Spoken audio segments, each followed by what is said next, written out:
वैसे तो मनुष्य के बर्बाद होने के बहुत से कारण हैं जिनसे वह अपनी अच्छी भली जिंदगी को बर्बाद कर लेता है।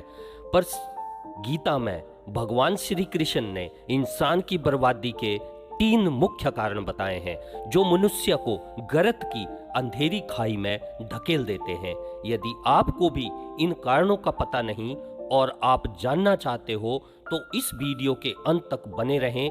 आपको पता चल जाएगा कि आपकी बर्बादी के कारण क्या है। आइए इसे समझते हैं एक छोटी सी कहानी से। प्राचीन काल में एक शाही परिवार में एक बच्चे ने जन्म लिया। जन्म से ही वह बहुत प्रभावशाली बच्चा था। इसी कारण माता पिता ने उसे छोटी सी उम्र में ही गुरुकुल शिक्षा के लिए भेज दिया। छोटी उम्र में ही वह बड़े बड़े वेदों और शास्त्रों का ज्ञाता बन गया। गुरुकुल में अपनी शिक्षा ग्रहण कर ही रहा था कि किसी कारणवश उसके माता पिता गुजर गए, मर गए। अब उसने ठान लिया कि शिक्षा ग्रहण करने के बाद वह लोगों की भलाई करेगा। जैसे ही उसकी शिक्षा खत्म हुई वह हिमालय में चला गया और कई वर्षों तक जंगलों में तप किया। इस तप के कारण उसे भगवान की प्राप्ति हो गई। इसके तप की ख्याति चारों ओर फैल गई। जिस राज्य में वह तप कर रहा था उस राज्य का राजा बहुत क्रूर था।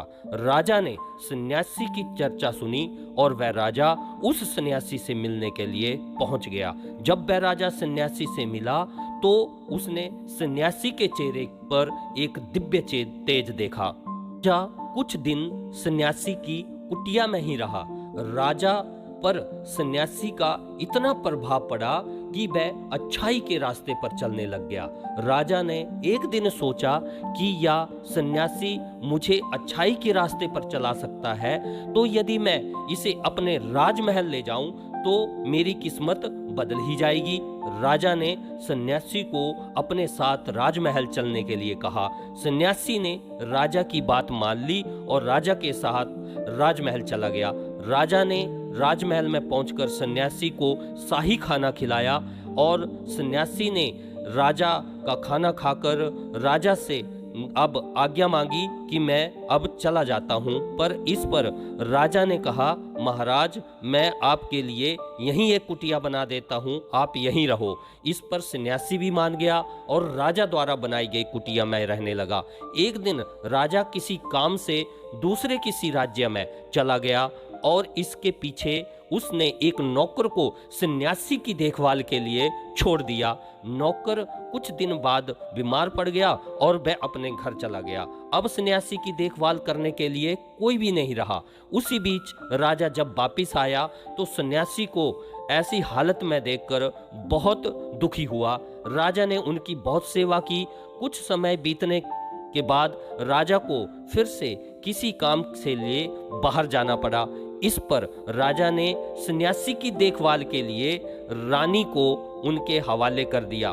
जब सब कुछ ठीक ठाक चल रहा था, एक दिन राजमहल से सन्यासी के लिए खाना नहीं आया। अब सन्यासी ने सोचा कि खाना क्यों नहीं आया, चल के राजमहल में देखते हैं। जब वह राजमहल पहुंचा तो वह रानी से मिला। जब उसने रानी की सुंदरता को देखा तो वह इतनी सुंदर थी कि वह उनके ऊपर मोहित हो गया और बिना खाए पिए अब अपनी कुटिया में चला आया। सन्यासी रानी की सुंदरता को भूल ही नहीं पा रहा था और भूखा प्यासा अपनी कुटिया में पड़ा रहा। जब राजा वापिस आया तो इसका कारण सन्यासी से पूछा कि आपकी हालत ऐसी क्यों है। तो उसने कहा कि मैं आपकी रानी का कायल हो गया हूँ, उसकी सुंदरता के ऊपर मोहित हो गया हूँ। तो राजा बहुत अंतर्यामी था। उसने कहा कोई बात नहीं, मैं अपनी रानी को आपके साथ रख देता हूँ। अब राजा ने रानी को उसके सुपुर्द कर दिया। सन्यासी कुछ दिन रानी के साथ रहा। एक दिन रानी ने कहा, आप कितने तपस्वी संत हुआ करते थे, अब आपको क्या हो गया है। यह सुनकर सन्यासी को बहुत ग्लानि अनुभव हुई और वह जोर जोर से चिल्लाने लगा और रानी से कहा, मुझे माफ कर दो, मुझसे बहुत बड़ी गलती हो गई है। यह सुनकर वह राजमहल से वापस चला गया। दोस्तों, इसी तरह हमारी बर्बादी का पहला कारण है हमारी बहुत सारी इच्छाएं। यदि वो पूरी नहीं होती हैं तो दूसरा कारण बनता है गुस्सा आ जाता है, हमें गुस्सा आ जाता है। और यदि वो पूरी हो जाती हैं तो हमारा तीसरा कारण बनता है कि हम उस लालच में फंस जाते हैं।